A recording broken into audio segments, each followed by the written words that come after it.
अस्सलाम वालेकुम मेरी यूट्यूब फैमिली खुश रहें अपने लिए और अपनों के लिए।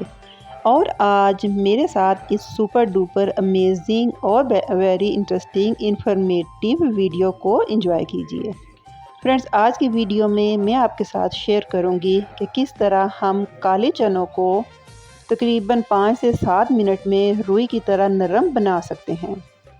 सबसे पहले आपके साथ अपनी ये एक इंफॉर्मेशन शेयर करती चलूँ। जब हम ग्रोसरी करते हैं और आते हैं चने और दालों वाले रैक्स में, तो हम काले चनों वाला पैकेट बगैर देखे भाले उठा लेते हैं। आज के बाद आपने ये करना है, वो चने जिनका कलर बहुत ज़्यादा ब्लैक की तरफ है वो आपने चने बिल्कुल भी नहीं लेने। जो चने आपको ब्राउन लाइट ब्राउन नज़र आए वो आपने लेने हैं। यकीन करें वो चने खाने वाले हैं और वो चने बहुत जल्दी गलने वाले भी हैं। ये देखें, मैंने आज पकाने के लिए रात को किए हुए थे तकरीबन 1 पाव काले चने सोख।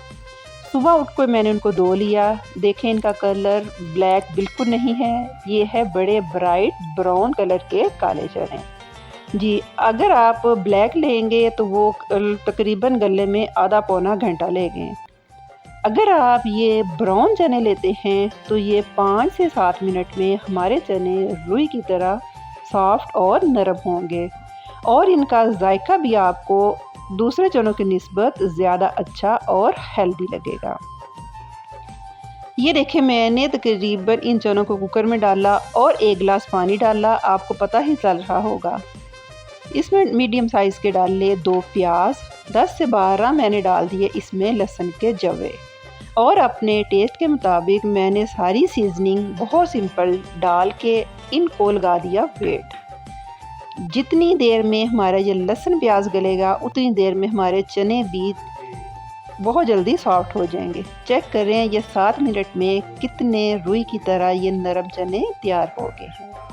आप इनको थोड़ा सा घी डाल के ऑयल डाल के अच्छी तरह भूनें। चाहें तो एज इट खा लें, चाहे तो शोरबे वाले बनाएं।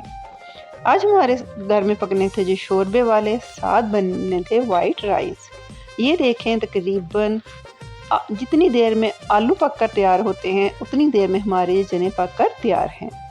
आप इनको मज़ेदार से नान के साथ एंजॉय करें या हमारी तरह इनको खाएं बॉयल वाइट राइस के साथ। जी फ्रेंड्स, मैं श्योर कहती हूँ कि आपको आज की वीडियो बहुत पसंद आएगी। आपने इसको तकरीबन सब में करना है शेयर और मुझे करना है दुआओं में याद। टेक केयर, अल्लाह हाफिज़।